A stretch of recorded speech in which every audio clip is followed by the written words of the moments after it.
Meninos, Sim.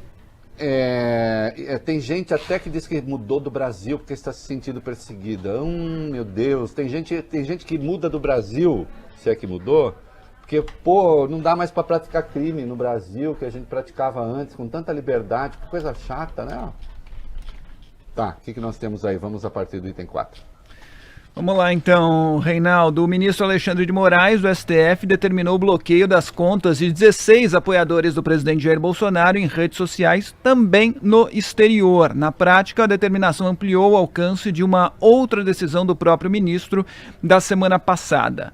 O que aconteceu então, Reinaldo? No último dia 24, os perfis foram retirados do ar por decisão de Alexandre de Moraes, mas alguns dos investigados driblaram a ordem do Supremo, mudando as configurações de localização para outros países. Assim, eles continuariam publicando mensagens. Tiveram também aqueles que usaram perfis alternativos. E as redes sociais deixaram isso acontecer, passou batido. O ministro, então, considerou que houve apenas o cumprimento parcial da decisão. Segundo ele, a exclusão das contas deve ocorrer seja no Brasil ou fora do país.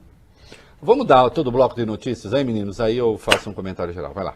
O Twitter divulgou uma nota informando que bloqueou as contas, mas que vai recorrer da decisão. Aspas. Embora não caiba ao Twitter defender a legalidade do conteúdo postado ou a conduta das pessoas impactadas pela referida ordem, a empresa considera a determinação desproporcional sob a ótica do regime de liberdade de expressão vigente no Brasil e, por isso, irá recorrer da decisão de bloqueio. Já o Facebook diz que não cumprirá a determinação de Alexandre de Moraes e não vai tirar do ar intencionalmente ou internacionalmente os perfis citados. A empresa acrescentou que vai recorrer ao plenário do Supremo e, enquanto isso, manterá as contas no ar fora do Brasil. Deixa, só um minutinho, Lafalibene. O Facebook, o imperador do planeta, o Zuckerberg, e seus braços. Vamos lá, o Twitter disse, não concordo, tiro, mas vou recorrer. O Facebook disse, não tiro e vou recorrer. Não existe um não tiro e vou recorrer, então nem recorra. Simplesmente diga, não reconheço a autoridade do ministro. E aí há as consequências. No Brasil. Eis aí. Aqui no mundo, essas plataformas querem substituir governos. Não é? E também elas, e infelizmente essa confusão também se faz entre gente boa, pessoas boas que eu conheço, gente que eu gosto, que eu amo, que está inteiramente equivocada a respeito, confundindo liberdade de expressão com licença para cometer crime. Não existe nada pior para a liberdade de expressão do que ela se confundir com um crime. Ou então, não, se reprimi-los, aí daqui a pouco pega a gente. Não, pega a gente por quê? Você vai cometer crime? Não, mas aí os juízes... Sim, eu admito que há juízes que são destrambelhados, nós temos visto. Mas aí a gente precisa ver qual é o mal menor. E o mal maior é manter essa gente solta, livre. E as plataformas, sim, elas são plataformas internacionais, mas quando elas atuam nos países... elas têm de seguir as regras dos países. Não é porque está hospedado lá fora, fazendo política aqui dentro, que então vale tudo. Por que o Facebook não é valentão assim lá na China? Lá não, né? Lá eles não são valentões. Porque isso custará muitos bilhões ao senhor Zuckerberg, não? Lá ele faz acordo. Que coisa, não, senhor? Fica até parecendo que o Zuckerberg vai saber disso. Eu não tenho essa... Mas eu quero chamar atenção para isso. Eu quero chamar atenção para isso, para essa gente que é valentona nas democracias e que enfia o rabo entre as pernas nas ditaduras. Aí diz sim, senhor. Já que não quer perder um mercado daquele. Não é mesmo? Crime não é liberdade de expressão. Não é? E o Alexandre de Moraes botou em letras garrafais ali que ele não estava sugerindo. Era uma determinação da justiça brasileira. Vocês querem ver uma coisa? O tal do Alan dos Santos, o blogueiro oficial do bolsonarismo, vamos para o Item 7, leiam isso aí para a gente saber com que tipo de gente a gente está lidando. Vai lá. Vamos lá, Reinaldo. O blogueiro bolsonarista Alan dos Santos, como você disse, falou que fugiu do Brasil, disse ter fugido do Brasil por motivos de segurança. A declaração foi dada por ele durante uma live transmitida ontem pela deputada Bia Kicis, do PSL do Distrito Federal. Investigado no inquérito das fake news, Alan dos Santos deu uma explicação diferente, única, sobre a fuga. Diz que se algo acontecer com ele ou com a família dele, os culpados devem ser ou a Embaixada da China em Brasília, ou a Embaixada da Coreia do Norte em Brasília, ou o Cacai, advogado Antônio Carlos de Almeida Castro, que segundo Alan é do PT. Pode ser culpa também do ministro Roberto Barroso do Supremo ou do ministro Alexandre de Moraes. Alan dos Santos diz que isso é informação privilegiada e que ele está colocando a própria vida em risco por divulgá-la.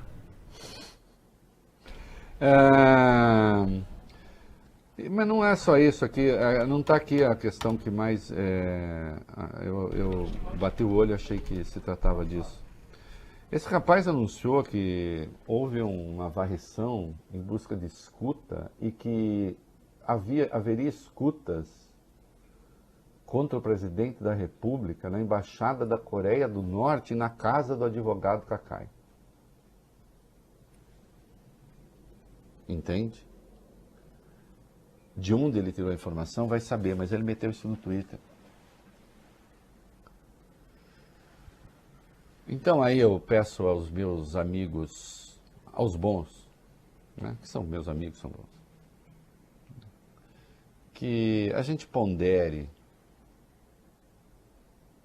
se dá para condescender com isso.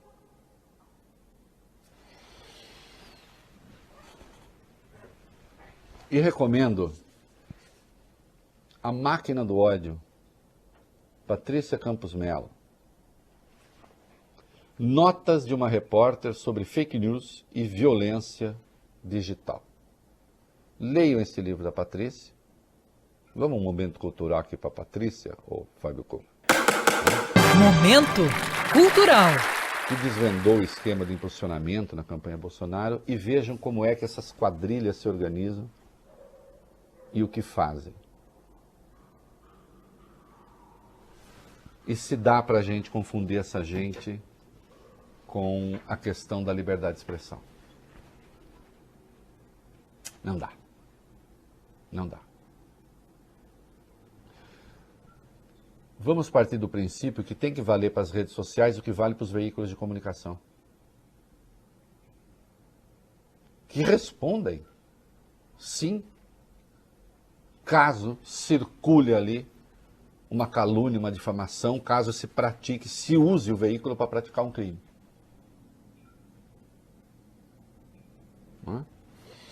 E finalmente, para a gente ir para o comercial, o Alexandre de Moraes cobrou informações da SECOM, porque a SECOM, que é uma secretaria de comunicação, se dá o direito de não querer comunicar as coisas. Vai lá. O ministro Alexandre de Moraes determinou que 3 bancos públicos, além da SECOM, prestem informações sobre investimentos feitos nas redes sociais. A decisão é um desdobramento do inquérito das fake news. As 3 instituições citadas pelo ministro são o BNDES, a Caixa Econômica Federal e o Banco do Brasil. Foram notificados na sexta-feira da semana passada. Procurados, BNDES, Banco do Brasil e Caixa confirmaram que receberam a ordem do STF e informaram que vão se manifestar dentro do prazo legal previsto. A suspeita é de que os bancos e a Secretaria de Comunicação da Presidência estão divulgando publicidade estatal em sites, blogs, portais e redes sociais ligadas às informações falsas. Nós lembramos ali que eles vieram com aquela história, não, que isso é a coisa do Google, que vai distribuindo, eles não tem como saber, Google, YouTube, sei lá, enfim, que eles não têm como saber para onde vai, e Google. Já está provado que tem sim. Tem como saber e tem como impedir. Agora, de qualquer modo, Se não tem responsabilidade nenhuma, está sonegando informação por quê? Esse é o ponto.